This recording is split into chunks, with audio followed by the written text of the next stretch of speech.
History has a secret list of world-changing inventions with no famous names attached. This journey uncovers 24 overlooked breakthroughs that silently built our modern world. You will discover how everyday life rests on foundations laid by forgotten minds. We will explore a medieval mill powered by the ocean tide and an ancient Persian water network that turned deserts green. By the end, you will see human progress as a collaborative masterpiece, not a solo performance. How many of the comforts you rely on were created by someone history has erased? The steady pulse of the ocean, a force that had shaped coastlines for eons, was about to be put to work. In a quiet medieval village, the great wheels of industry were turned not by the sweat of men or the flow of a river, but by the moon itself. This was the Tidal mill, a masterpiece of engineering that captured the rising and falling sea in great ponds. At high tide, sluice gates would open, allowing seawater to flood a contained basin. When the tide receded, the gates closed, trapping the water. This captive sea was then released through a channel, where its flowing current spun a large water wheel. Through a series of wooden gears, this rotational power was transferred to massive millstones, grinding grain into flour with a reliability that river mills, susceptible to drought or flood, could never match. This was more than just a clever machine. It was the first true attempt to marry human industry with the celestial clockwork of the moon. For the communities that relied on it, the tidal mill meant food security and economic stability. It provided a consistent, renewable energy source centuries before the Industrial Revolution would darken the skies with coal smoke. The anonymous builders of these structures understood a fundamental truth we are only now rediscovering, that the greatest sources of power are often the most natural and cyclical. How might our entire energy landscape look today if we had pursued this gentle, predictable technology with the same fervor we once devoted to fossil fuels?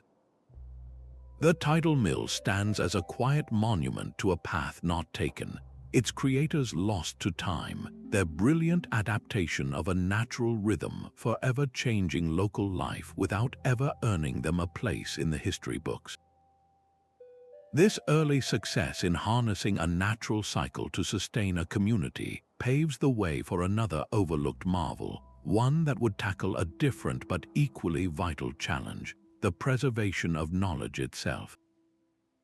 Deep within an ancient Chinese workshop, the air was thick with the earthy scent of hemp stalks, not the expected mulberry bark. These sturdy fibers were being transformed through a meticulous process into something that would carry the weight of history itself: paper.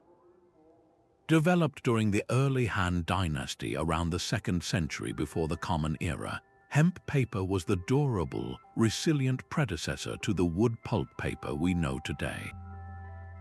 The creation was a symphony of precise steps. Workers would first submerge the hemp stalks in water for retting, a natural process that broke down the plant and separated the long, tough fibers.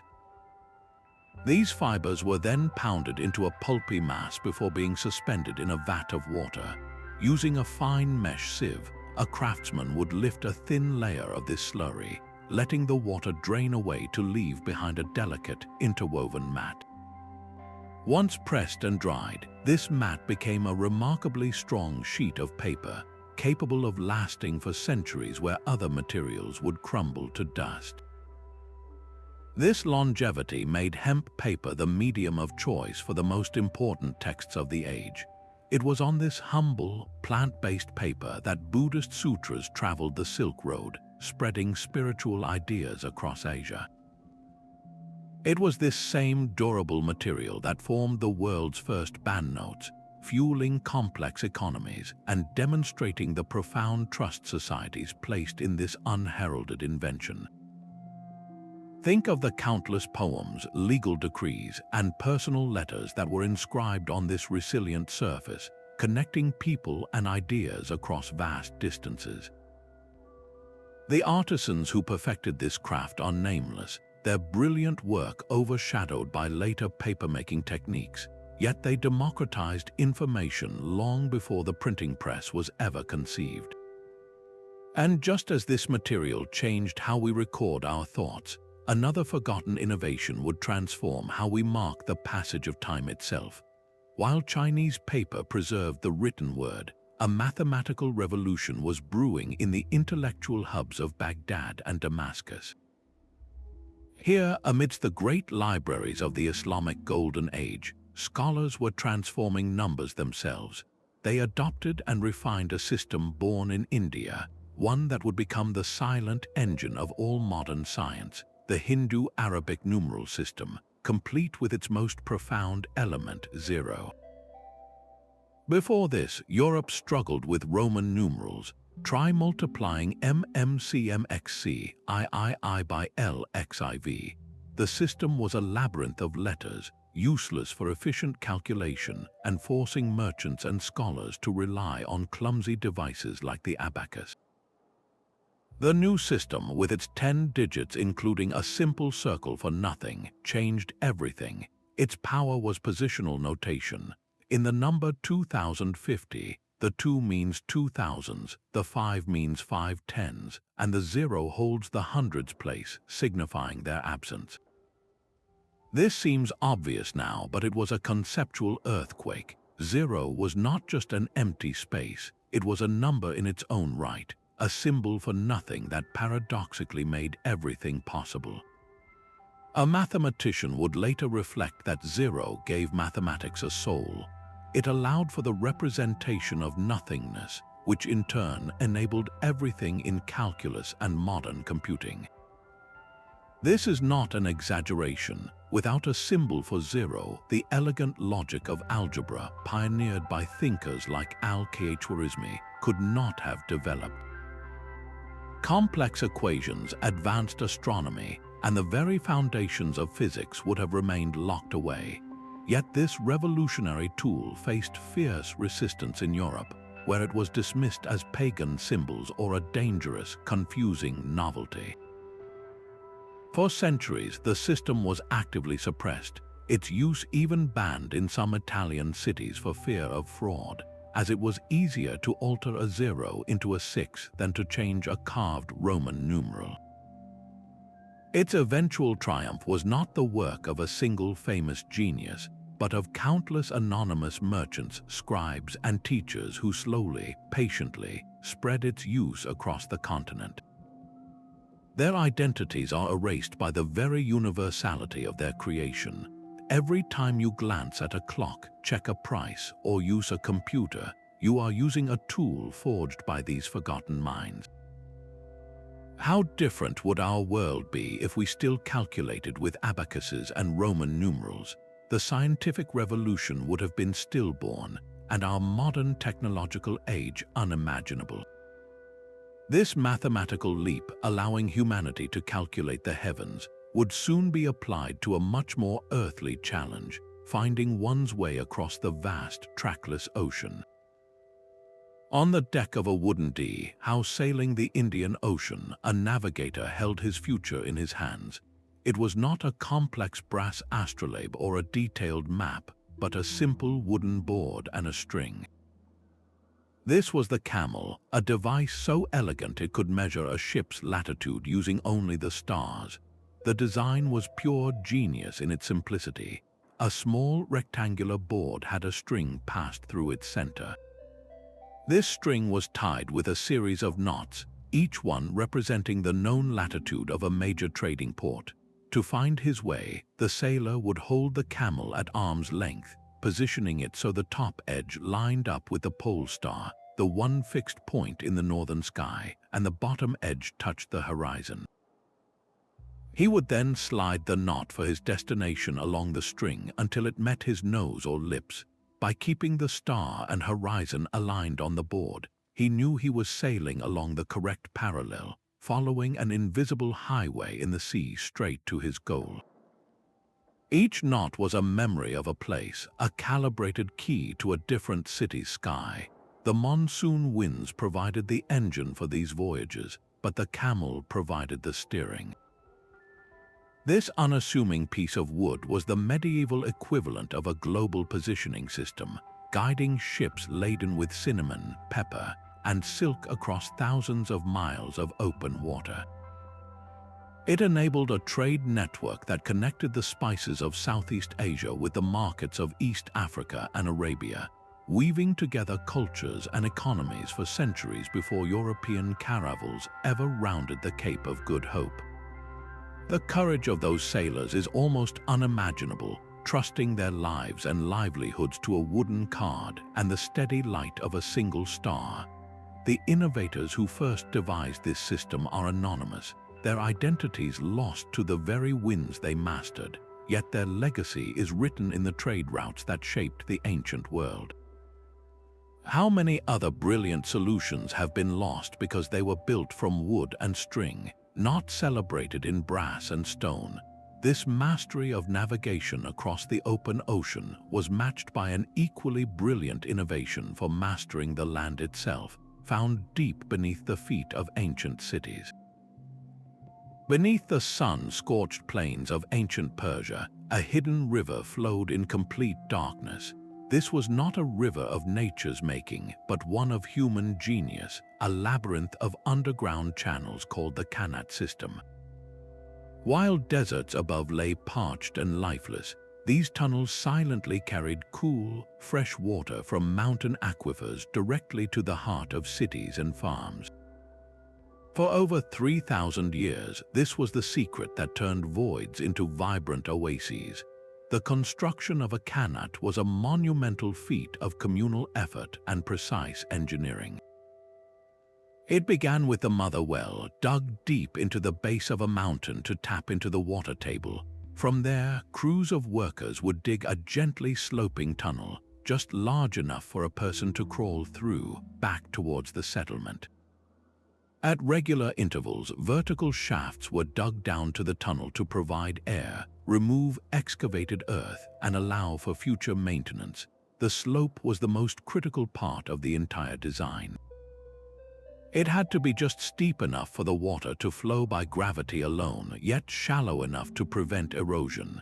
This gravity-fed system meant no pumps were needed, and because the water traveled underground, it was protected from the relentless desert sun, losing almost nothing to evaporation. An entire society was organized around these subterranean arteries. Maintaining the Qanats required constant, skilled labor, creating a class of specialized workers who knew the secrets of the tunnels. This was not a technology built by a single ruler, but by generations of anonymous engineers and communal labor, a shared project for collective survival. The impact was civilization-altering. The Achaemenid Persian Empire, with its magnificent capitals like Persepolis, was built upon this foundation.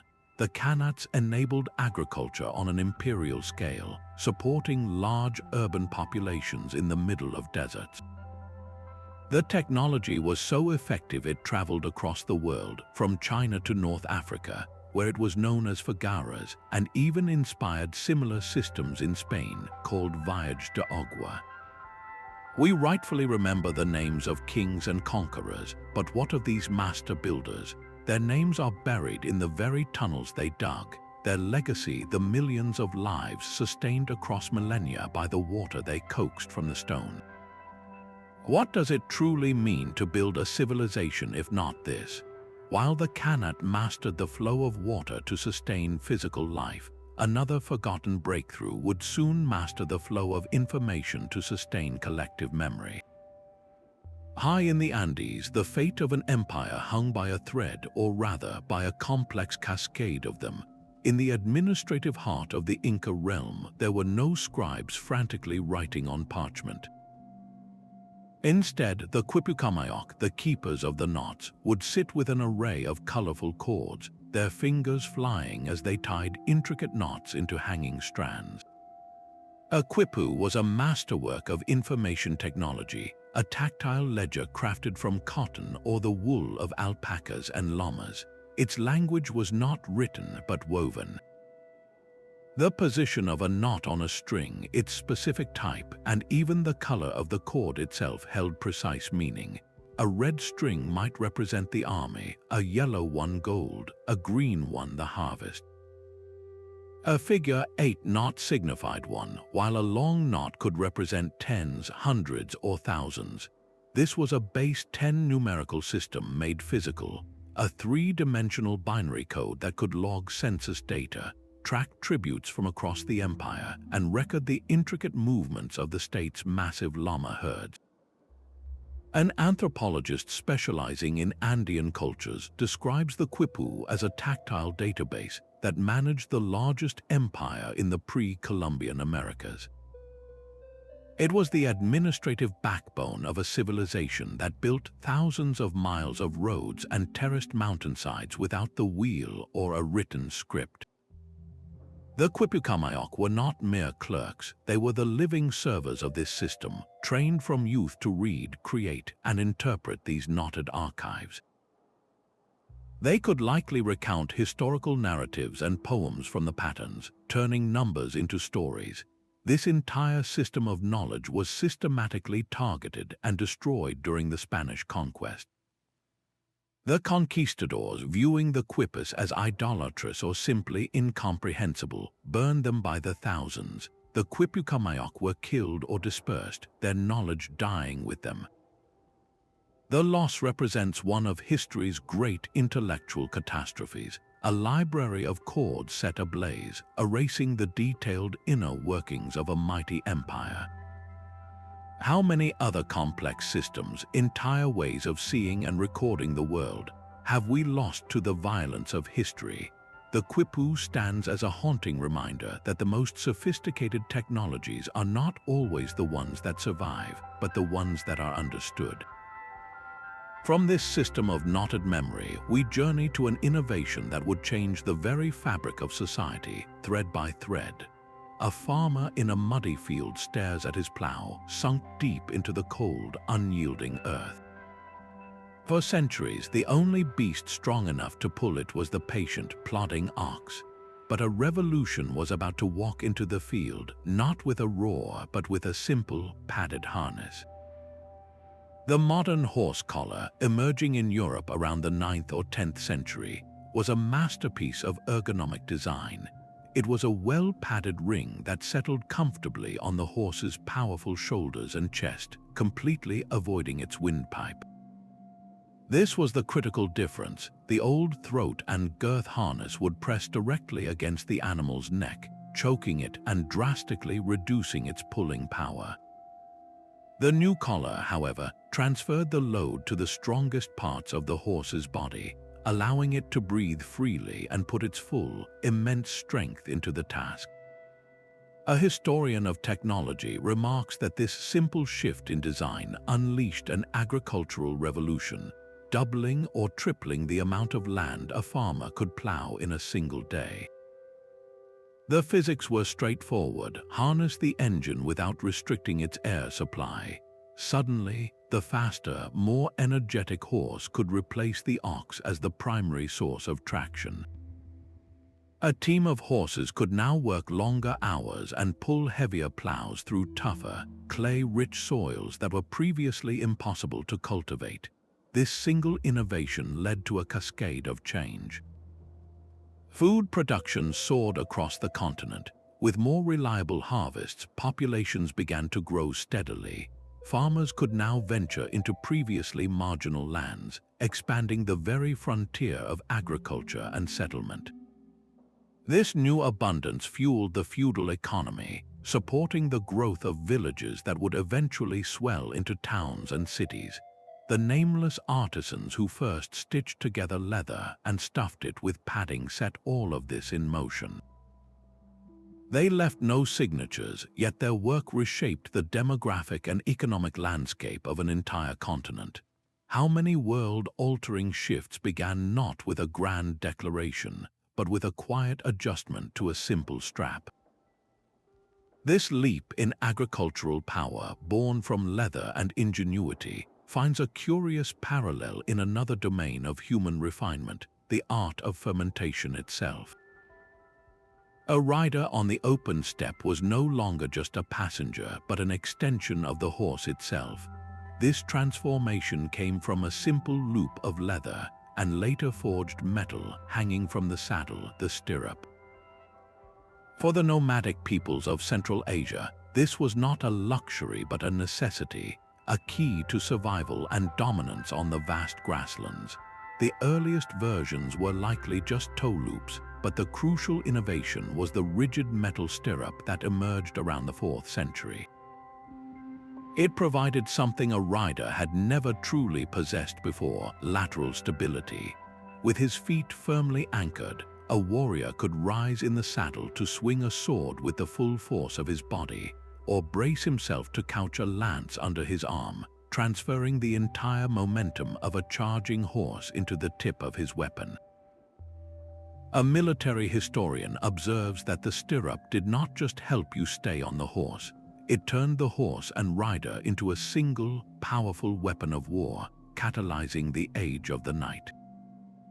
This new technology traveled westward with nomadic groups like the Avars and Magyars, and its adoption in Europe fundamentally reshaped society.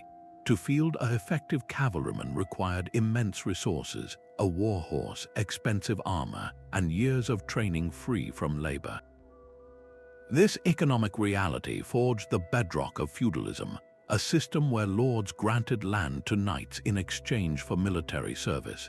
The armored, stirrup-borne knight became the ultimate battlefield weapon for centuries, and in response, the very landscape changed.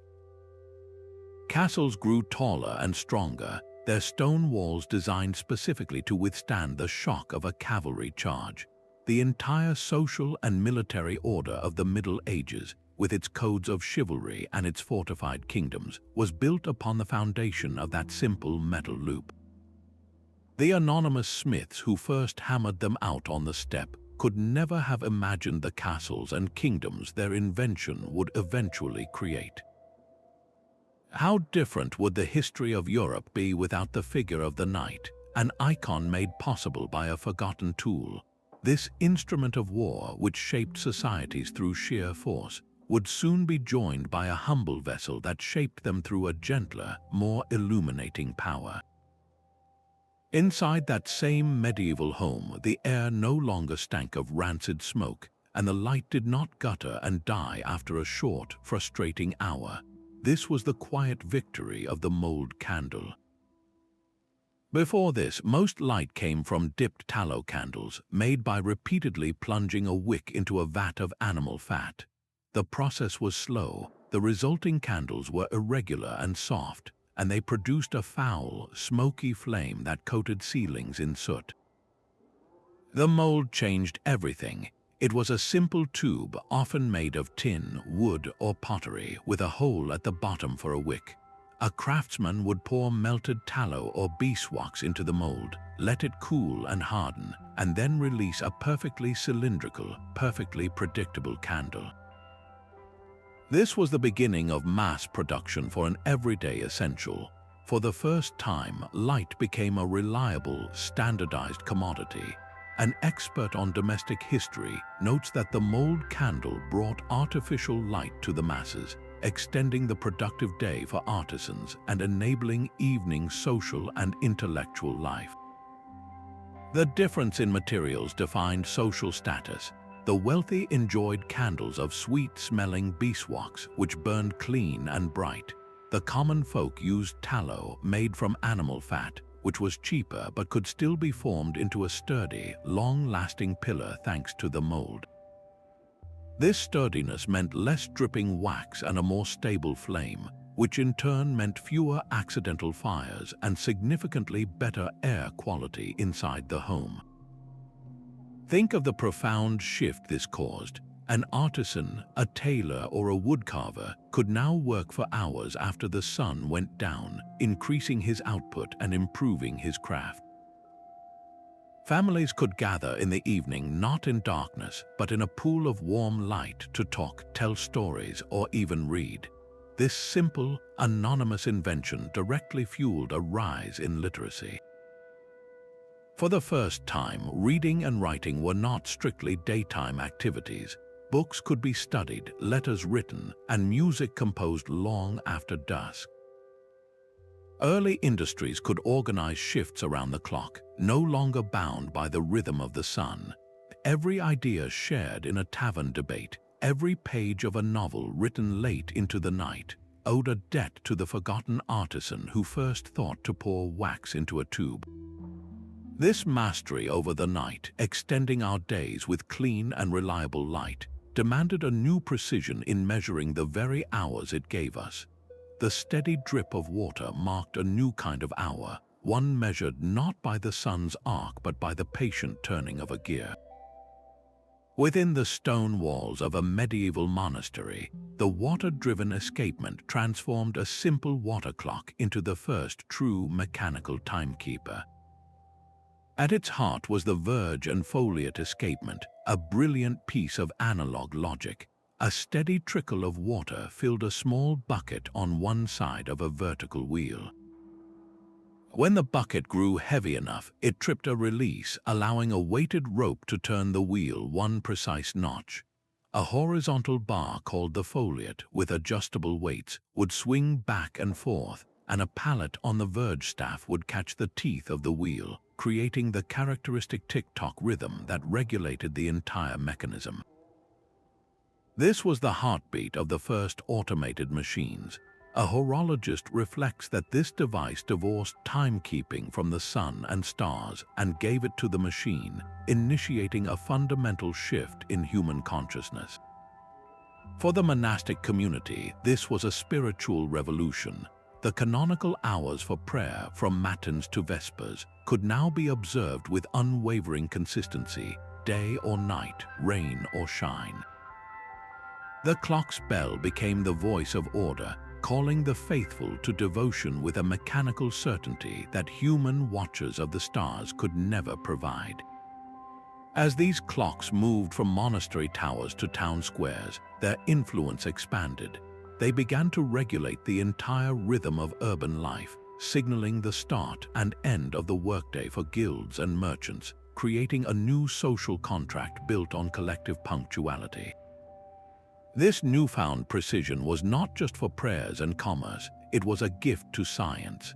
Astronomers could now time the movements of planets and stars with a previously unimaginable accuracy, laying the groundwork for the scientific revolution. The anonymous monks and engineers who perfected these gears and water flows did more than build a machine. They built a new reality, one where time was a commodity to be measured, saved, and spent. How did this invention change our very perception of life from a flowing river to a series of discrete, manageable moments? Our modern obsession with efficiency and schedules was born in the gentle drip of those first water clocks. This mastery of time, creating order from the chaotic flow of moments, finds its counterpart in a device that mastered space, creating images from the simple interplay of light and shadow. High above the muddy ground of a medieval construction site, a great wooden wheel turned slowly against the sky. Inside this colossal squirrel cage, men walked endlessly, their steps powering the ascent of a block of stone that weighed more than an elephant. This was the treadwheel crane, the silent, sweating engine behind the cathedrals that still define the skylines of Europe. Its design was a masterclass in simple physics. The large wooden wheel, often over 10 feet in diameter, was connected to a horizontal axle. As the laborers walked forward, their weight drove the wheel which turned the axle. This axle, in turn, wound a rope attached to the heavy load. The true genius lay in the gearing and the use of pulleys. A system of gears could multiply the force generated by the men, while a pulley block, a simple arrangement of wheels and rope, could halve or quarter the effort required to lift a given weight. An architectural historian comments that it was the fusion of human labor and simple machine. enabling the vertical ambition of the Middle Ages. It transformed the slow, trudging steps of a man into the smooth, powerful hoist needed to lift a ton of cut stone hundreds of feet into the air. The work was grueling, a form of sanctioned drudgery. These laborers, often peasants paying a debt or earning a wage, would spend years, sometimes their entire adult lives, walking in that wheel to build a single cathedral. They powered the raising of spires and the placement of carved saints in high niches, their own bodies the anonymous fuel for a divine vision. We remember the names of the master masons and the bishops who commissioned these structures, but the engineers who calculated the gear ratios and designed these magnificent machines are lost to us. Their legacy is not in a sign drawing, but in the physical fact of the vaulted ceiling and the flying buttress. What does it mean that our most iconic structures were built by forgotten hands? It suggests that our greatest achievements are rarely the work of a single genius, but a chorus of countless contributors, most of whom history will never call by name. The crane raised the stones, but it was another invention, born from that same relentless, grinding effort that would shape them into the very sustenance of daily life. The rhythmic scrape of stone on stone was the soundtrack of survival for millennia. Before the rotary quern, grinding grain was a back-breaking ordeal, performed on a saddle quern, a stationary stone slab.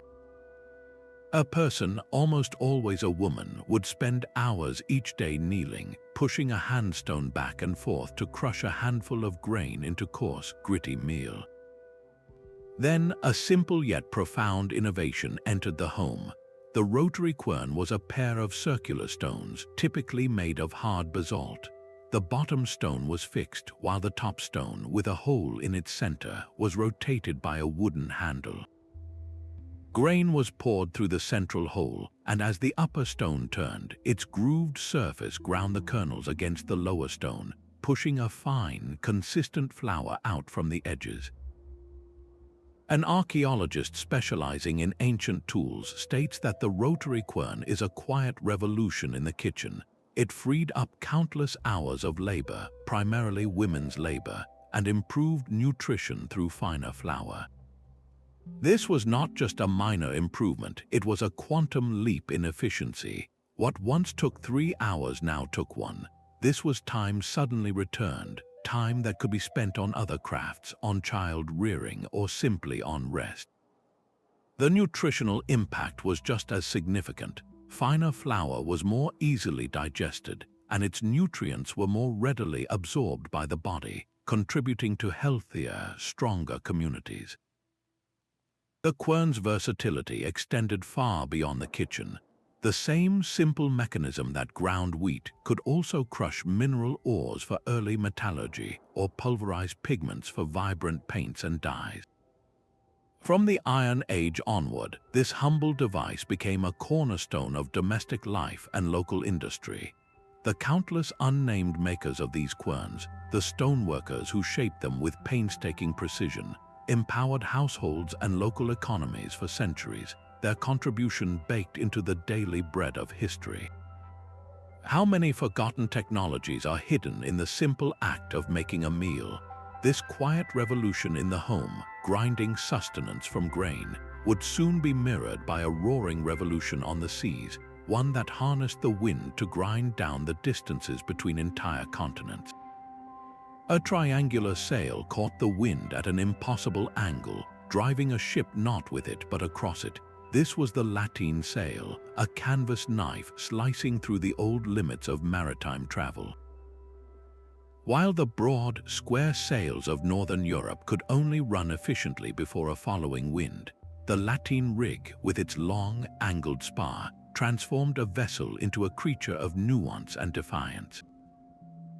A naval architect explains that the Lateen sail gave sailors the freedom to explore coastlines and navigate tricky winds, opening up new trade routes and cultural exchanges. Its genius was aerodynamic. The triangular sail acted like an vertical airplane wing. creating a difference in pressure that pulled the ship forward even when sailing remarkably close to the wind's direction. This ability to zigzag against the prevailing breeze, meant a captain was no longer a prisoner of the wind's whim. He could now sail out of a harbor against an offshore wind, or follow a craggy coastline without being pushed helplessly onto the rocks. Its origins are as fluid as the seas it conquered, likely developed in the Arab world or the ancient Mediterranean and perfected over centuries. The Romans knew it as a surplum, using it on their smaller, faster vessels. Arab and Indian Ocean sailors made it the heart of their house, vessels that could thread through the complex monsoon patterns of the Indian Ocean, weaving a web of trade that connected Zanzibar to Indonesia. Its ultimate impact was realized when it sailed beyond its home waters. Portuguese shipwrights, dreaming of a route to the Indies, combined the Lateen rig with the sturdy hull and square sails of Atlantic ships, creating the legendary caravel. This hybrid vessel was the spaceship of its age.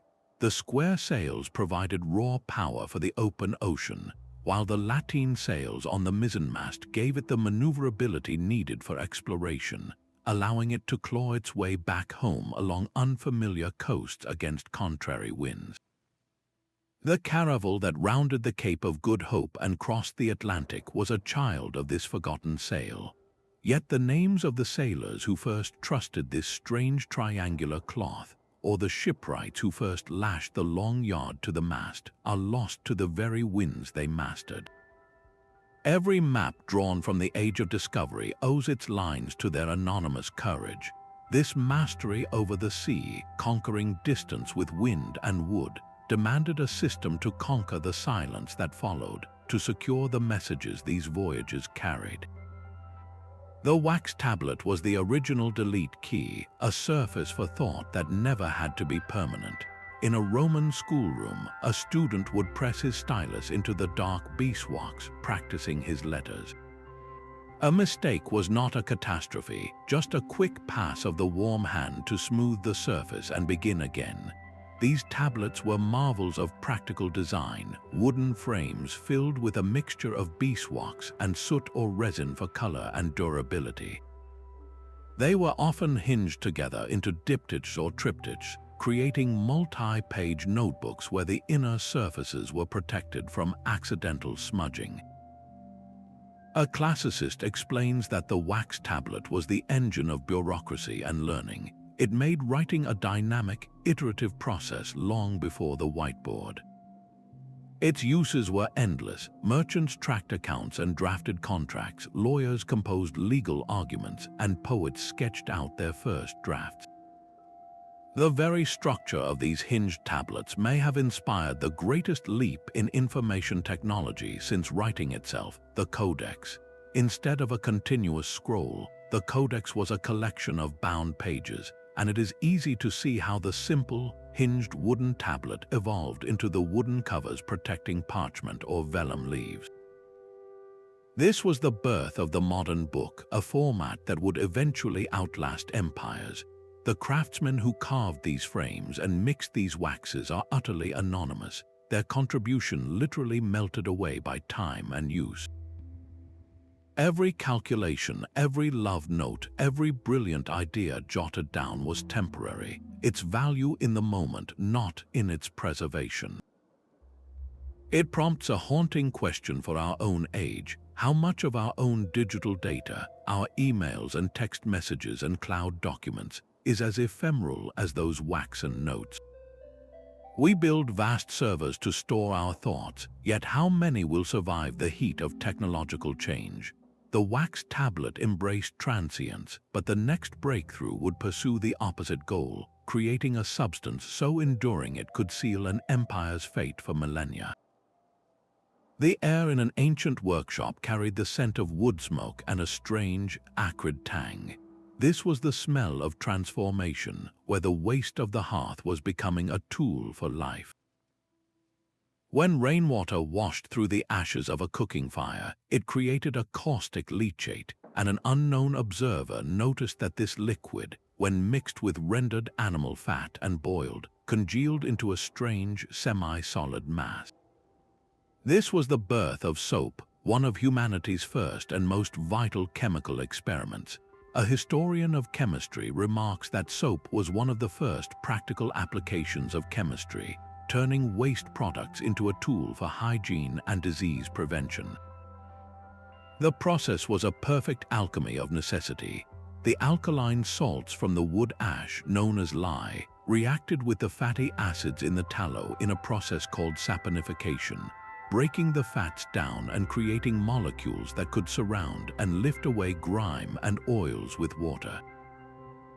This discovery was likely made independently across the ancient world, from the Babylonians who left recipes on clay tablets to the Celts who used it to brighten their hair. Over centuries, regional traditions refined the craft. In the city of Aleppo, artisans began using precious olive oil instead of animal fat, infusing the soap with laurel oil to create a legendary bar known for its gentleness and healing properties, a recipe that would travel to Europe and inspire the soap makers of Marseille and Castile. For a long time, soap's primary use was not for washing skin, but for cleaning wool and textiles, a crucial step in the early cloth industry. Its role in personal hygiene exploded with the Roman obsession with public baths, where it became a staple of social life. The impact on public health was immeasurable. By breaking the chain of infection, this simple block of saponified fat and ash reduced the spread of countless pathogens, saving more lives over the centuries than any single medicine before the modern era. Think of the countless lives saved by this simple, uncelebrated chemical process, a guardian born from ashes and grease. This focus on health and cleanliness, on sustaining the body through hygiene, leads us to an invention that addressed a more fundamental human need, the very sustenance that keeps the body alive. A woven wall of branches stood silent beneath the river's surface, a labyrinth built not to keep things out but to guide them in. This was the fish weir, one of humanity's oldest and most brilliant inventions for harvesting food. Found on every continent where people lived near water, the weir was a passive, patient technology. It did not chase the fish, it understood them. By creating a funnel or a fence of stakes and woven nets across a river, ancient communities could guide migrating salmon or shad into a central enclosure, a holding pen from which escape was nearly impossible. The design was a masterclass in local knowledge, built with an intimate understanding of fish behavior and migration patterns. Some were simple V-shaped stone walls at low tide, while others were vast, complex structures of wooden stakes and woven basketry that could span an entire river. An anthropologist studying subsistence strategies notes that the fish weir represents a shift from hunting to husbandry in aquatic environments, a form of early aquaculture that supported sedentary life. This was not merely hunting, it was the beginning of resource management. The construction of a weir was almost always a communal project, requiring the coordinated labor of an entire village to drive the stakes and weave the fences. This shared effort forged social bonds and created a shared investment in the resource. The payoff was a predictable, renewable food supply that could be harvested with minimal effort, day after day, season after season. This reliability was a cornerstone of permanent settlement. Instead of following game, a community could put down roots by a river, secure in the knowledge that the water would deliver its bounty directly to their doorstep. The ecological wisdom embedded in these structures is profound. Unlike modern industrial trawling that scours the ocean floor, the fish weir was highly selective. It often allowed younger fish to pass through, ensuring the future health of the population. It was a technology designed for renewal, not exhaustion. The generations of fishers who refined these designs, whose names are as lost as the wooden stakes they drove into riverbeds, ensured the survival of their communities through a deep, symbiotic partnership with the rhythms of nature. How many other sustainable technologies, born from patience and observation, have we abandoned in our relentless pursuit of short-term efficiency? This ancient method of harvesting from nature's flow required a profound understanding of the environment, a knowledge that would soon be applied to a new challenge, shaping the earth itself with another overlooked tool. The roar of the blast furnace was the sound of a new world being forged. Towering over medieval landscapes in China and later Europe, this stone and clay structure was more than just a tall chimney. It was a controlled, continuous volcano. Its engineering was a brutal symphony of heat and force.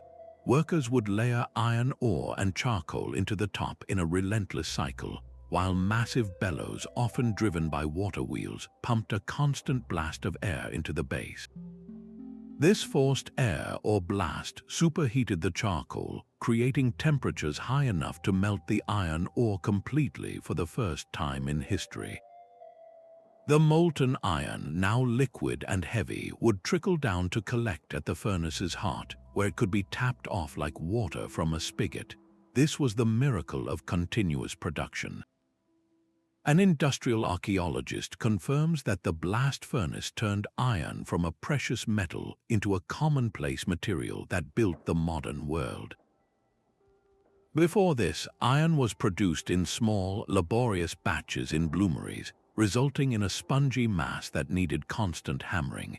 The blast furnace gave the world cast iron, a liquid metal that could be poured into intricate molds to create thousands of identical objects, from sturdy plowshares that broke tough soils to deadly cannonballs that could shatter castle walls. The lining of the furnace itself was a critical innovation, crafted from special refractory bricks that could withstand the incredible thermal shock without cracking. But this fiery progress came at a profound cost. The insatiable appetite of these furnaces for charcoal led to the systematic clearing of ancient forests across entire continents, an early and devastating form of industrial environmental change. The new economy of iron created a powerful class of ironmasters who controlled these roaring engines of production. Their wealth and influence built upon the anonymous work of the smelters who first experimented with temperature and airflow. These forgotten technicians unlocked the potential of metal through trial and error, their identities consumed by the very fires they tended. Every steel beam in a skyscraper, every railway tie, and every modern machine traces its lineage back to their grueling work. What structures in your own city were made possible by this fiery innovation? This mastery of metal, producing strength and utility on an industrial scale, leads us to an invention that refined a much more delicate art, one focused not on brute force, but on the precise control of a single, potent substance. A glowing gather of molten glass, like captured honey, dripped from the end of a hollow iron rod. With a single, controlled breath into the other end of that pipe, a Syrian artisan in the 1st century before the Common Era set in motion a revolution in clarity and form. The glassblowing pipe transformed a difficult, expensive craft into a dynamic art.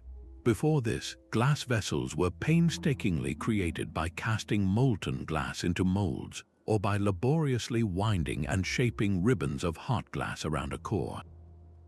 The process was slow, limiting both the quantity and the complexity of what could be made. The blowpipe changed everything.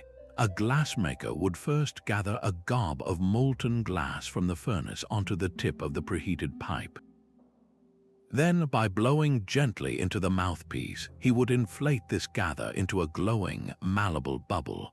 This bubble of glass could be rolled on a smooth slab of stone to shape it, swung to elongate it, or manipulated with simple wooden tools to create necks, handles, and intricate patterns. A curator of ancient art explains that glassblowing democratized transparency. It brought light into homes and allowed for the storage and display of goods in ways previously unimaginable. The speed of production was staggering. A single glassblower with a pipe could produce dozens of vessels in the time it took to make one by older methods. This efficiency caused the price of glassware to plummet, turning it from a luxury for the elite into a common commodity for merchants, farmers, and households across the Roman Empire. Suddenly, people could see what they were storing. Clear glass jars protected spices and grains from pests while displaying their contents, a simple miracle for daily commerce. Homes that were once dark could now have small, thick window panes letting in daylight while keeping out the cold. The impact rippled through every facet of society. In science, glassblowers created the first specialized laboratory glassware, beakers and flasks that allowed alchemists and early chemists to safely mix heat and observe chemical reactions. This directly enabled the development of modern chemistry and medicine. In art, the technique allowed for breathtaking complexity, from delicate perfume bottles to the vast, colored glass mosaics that would one day fill cathedral windows with divine light. The entire Roman economy of oil, wine, and garum was fueled by the standardized glass and clay containers that this method made possible. Yet the name of the first person who dared to blow into that pipe is utterly lost. Their legacy is not in a signed masterpiece, but in every mason jar, every light bulb, and every smartphone screen that followed. How much of our modern science and domestic comfort was born from that single, anonymous breath? This mastery of shaping a molten substance into transparent forms finds its parallel in a technology that shaped the very earth, turning barren ground into fertile soil. The dense, wet clays of northern Europe had long defied the farmer's efforts. For centuries, the light scratch plow, adequate for the dry, sandy soils of the Mediterranean, merely scuffed the surface of this stubborn earth. Then a new behemoth entered the fields, a technological marvel of wood and iron that would not just scratch but truly conquer the land. The heavy plow was a composite tool, a symphony of specialized parts working in unison. At its tip, a sharp, vertical coulter blade sliced vertically into the sod. Immediately behind it, a horizontal share cut the soil loose from below. But the true genius was the moldboard, a curved plate of wood that lifted the long, thick ribbon of earth and turned it completely over onto its side. This single action was revolutionary. An agricultural historian notes that the heavy plow unlocked the agricultural potential of northern Europe, leading to population shifts and the rise of new power centers. By inverting the soil, the moldboard buried weeds and crop stubble, turning them into green manure. It aerated the dense clay, allowing oxygen and moisture to penetrate deep into the root zone. This dramatically improved fertility and led to consistently higher crop yields, season after season. The plow itself was so massive and required so much power to pull that it demanded a new form of social organization. A single farmer with a single ox could not manage it. This gave rise to the system of open field farming, where peasants pooled their lands and their labor. They would combine their oxen into powerful, multi-animal teams to drag the colossal plow across the communal fields, creating the long, strip-shaped plots that still define the countryside in parts of Europe today. The entire feudal economy came to rest upon this shared necessity. The anonymous blacksmiths who forged the iron coulters and shares, and the countless farmers who refined the shape of the wooden moldboard through generations of trial and error, literally carved out the landscape of modern Europe. Their labor is written in the patterns of fields and hedgerows that still stretch toward the horizon. How does the tool you use to work the land shape the society that lives on it? This profound transformation of the earth itself, turning wilderness into sustenance, guides us to an invention that would transform a far more personal kind of movement. A rhythmic thumping joined the familiar whir of the spinning wheel, a new sound of productivity echoing through a medieval home. This was the foot pedal, a simple crank and treadle that transformed the spinner's entire world. Before this innovation, spinning was a slow, two-handed process. The spinner had to constantly stop turning the large wheel by hand to manage the fiber. The pedal changed everything. Now a spinner could sit and pump the treadle with her foot, keeping the wheel in constant, smooth motion. This freed both her hands, one to steadily feed the wool or flax, the other to draw it out into a thin, even thread. This coordination of foot and hand allowed for continuous spinning, a steady rhythm that could triple the amount of thread produced in a single day. The true elegance was in the integration with the flyer, a U-shaped device that automatically twisted the newly formed yarn and wound it neatly onto a spindle. A textile historian observes that this was the first step towards mechanizing the textile industry, a quiet revolution that began in the home and eventually clothed the world. This humble apparatus became the engine of the cottage industry. In countless rural households, the rhythmic tap of the pedal was the sound of economic independence. Women and children could now produce substantial quantities of high-quality yarn, which would be sold to weavers or merchants, providing a crucial and often primary source of family income. The wealth generated by this domestic labor was immense, yet the spinners themselves were nearly invisible in official records. The unknown artisan who first connected that treadle to a wheel did more than invent a device. They empowered a vast, silent workforce. How many other domestic technologies have been the unsung engines of economic change? This relentless drive for efficiency in thread production would not stop at the cottage door. The principles of continuous spinning mastered here, the coordination of twisting and winding, laid the direct mechanical groundwork for inventions like the spinning jenny and the water frame, machines that would explode into the Industrial Revolution and reshape the globe. The quiet thumping of that pedal was the first faint heartbeat of the factory system. A single sheet of paper pressed onto an intricately carved block of wood could now multiply into 1,000 identical pages. Deep within a Tang dynasty monastery, the quiet work of replication was underway. A monk would take a block of fine-grained wood, often pear or boxwood, and carefully cover its smooth surface with a thin paste. He would then lay a sheet of manuscript written in ink face down upon the pasted surface. When he peeled the paper away, the reversed characters of the text were left perfectly transferred upon the wood. Then, with a set of sharp knives and gouges, the carver would cut away everything except the raised, reversed lines of the characters and images. This required immense skill and patience. A single error could ruin the entire block. Once carved, the block was ready for the press. A printer would apply ink with a brush made from horsetail hairs, then place a sheet of paper over the inked surface. With a dry brush, he would rub the back of the paper firmly and evenly, transferring the ink to create a sharp, positive impression. A scholar of print culture reflects that woodblock printing was the first true mass media, allowing for the replication of complex ideas and art, and creating shared cultural landscapes across vast distances.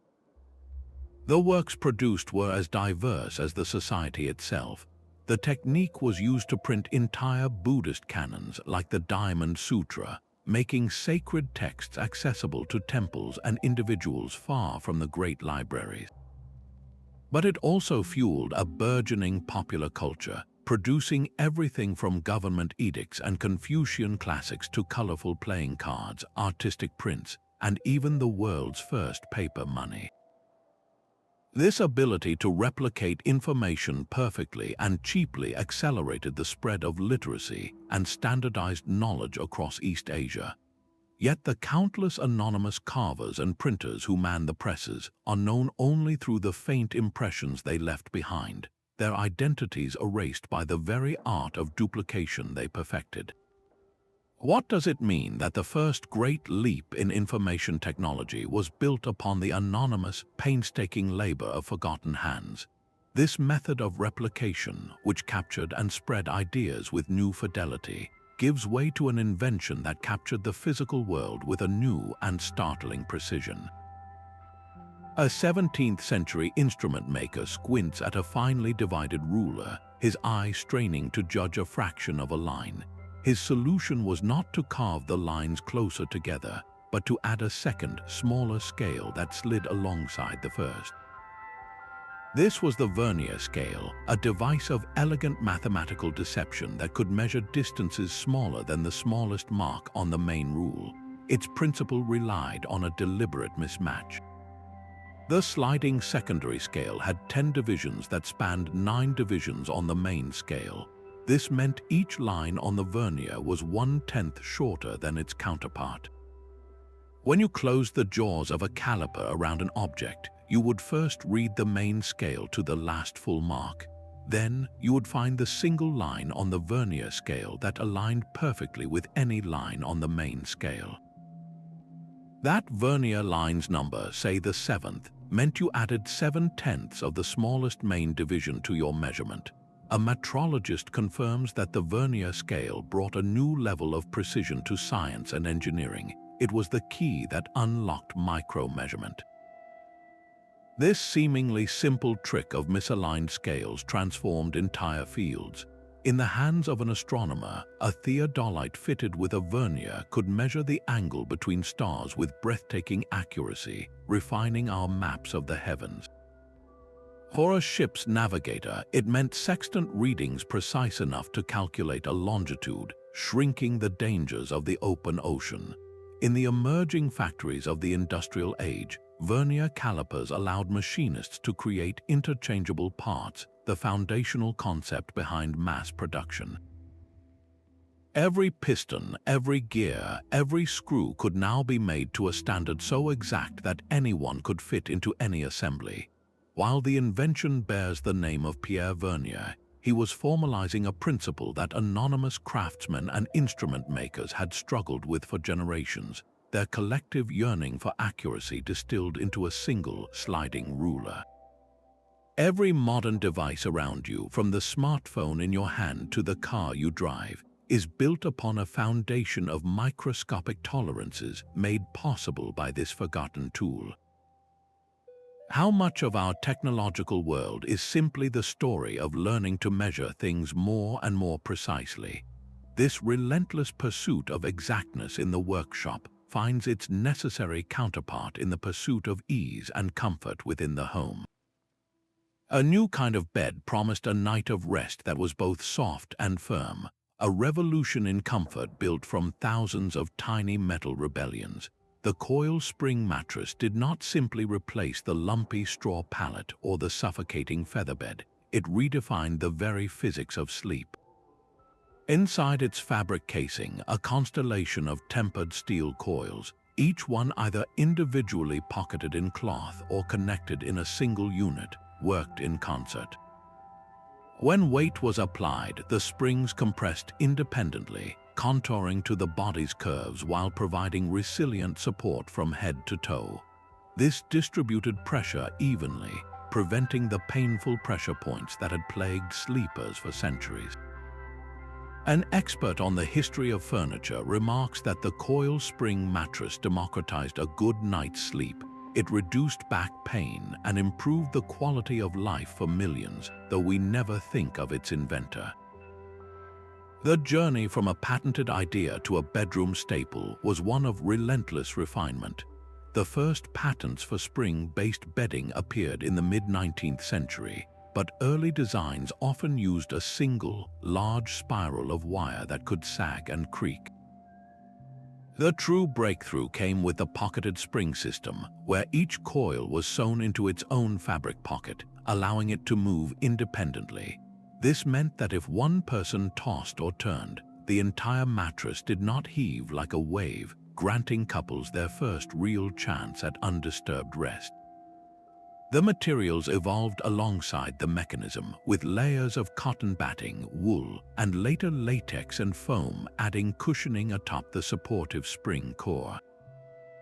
By the early 20th century, aggressive marketing and mass production turned this engineered comfort into a symbol of the modern middle-class home, a standard item that promised health and vitality through superior sleep.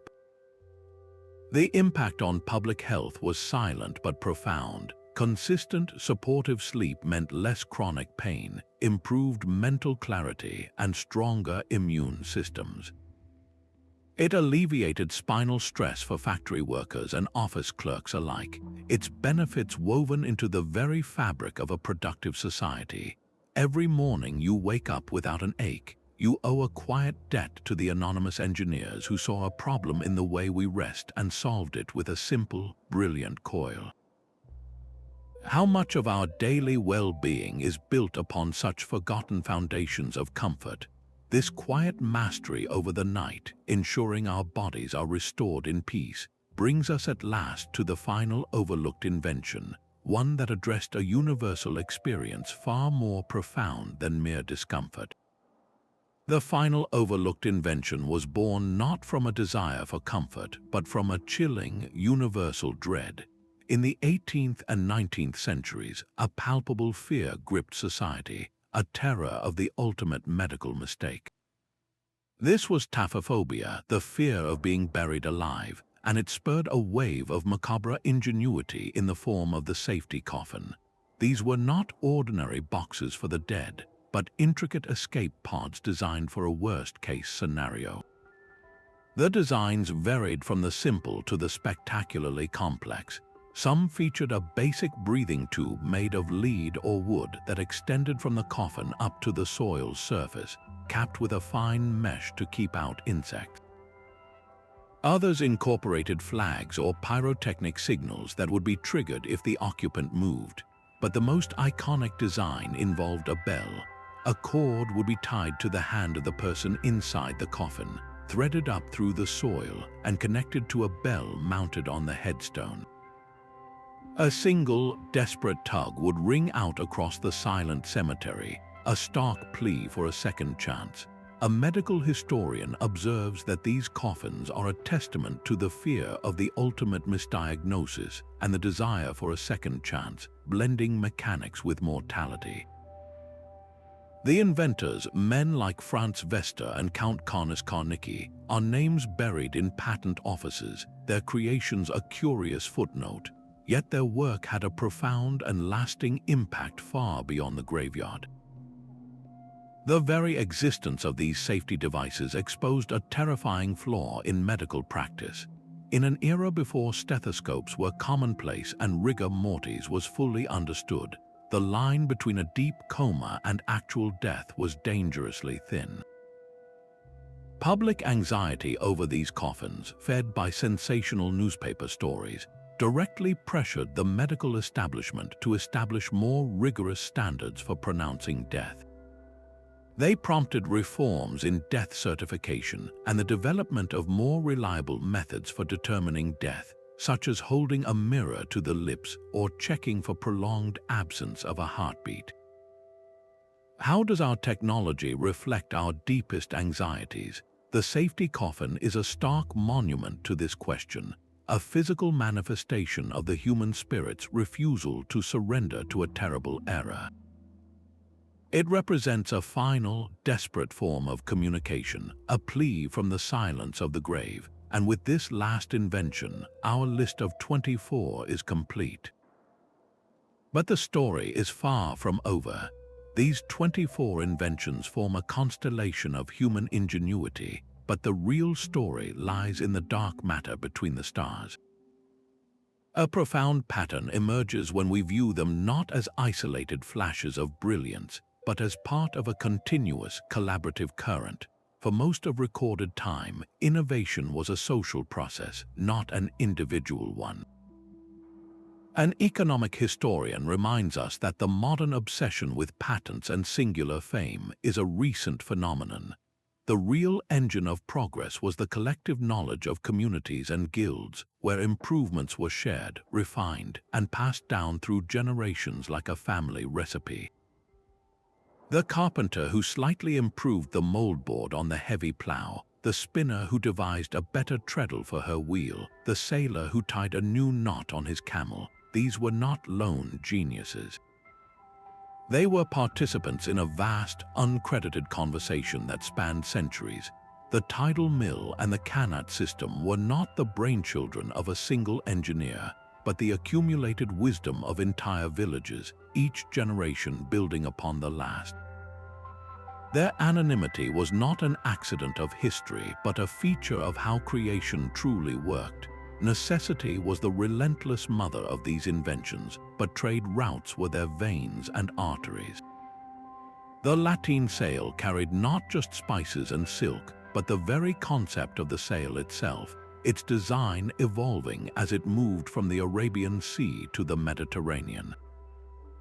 The Hindu-Arabic numerals traveled along the same paths as merchants, their logic proving irresistible for keeping accounts across cultures. War and religion acted as powerful, if often unkind, catalysts. The stirrup reshaped feudal society for the battlefield, while the monastery's water clock imposed a new divine order on time itself. Perhaps the most poignant theme is how success itself erases the creator. Once an invention becomes ubiquitous, woven into the fabric of daily life, its origin story fades. We no longer think of the anonymous coil spring when we fall asleep, or the forgotten mold when we light a candle. The technology becomes invisible, and so do its makers. Our historical records are complicit in this erasure, biased toward the loud actions of kings and conquerors, while ignoring the quiet work of the artisans and farmers who built the world those rulers stood upon. Reflecting on these themes forces us to question the great man theory of history. It suggests that our world was not built by a handful of famous names, but by a chorus of millions, their voices blended into a single, humming song of progress. What other facets of your daily life, from the food you eat to the roads you travel, are built upon this foundation of collective, anonymous genius? This broader perspective does more than just fill in the blanks. It redefines the very nature of human achievement. From the tidal mill's lunar rhythm to the safety coffin's macabre plea, these 24 overlooked creations form the true, hidden backbone of our world. They are not tales of famous genius, but of quiet necessity met with profound ingenuity in fields, workshops, and homes. Our journey across millennia reveals a fundamental truth about how civilization actually advances. Progress is rarely a lightning strike from a single mind. It is a slow, collaborative current, a relay race run over centuries where each runner hands the baton to the next, their names lost to the wind.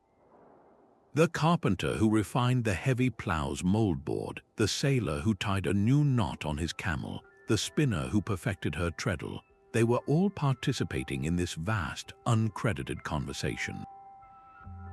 We stand today on the shoulders of these countless forgotten predecessors. Every time you flip a light switch, you are connected to the lineage of the mold candle. Every glance at a clock echoes the monastic water wheel's first tick. The next time you marvel at a modern innovation, look for its ancient, anonymous roots. I would love to hear from you. What other unsung inventions do you know of that changed the world without recognition? Share your thoughts in the comments below. If this journey into history's quiet corners resonated with you, please subscribe for more explorations of the past's forgotten foundations. Thank you for watching.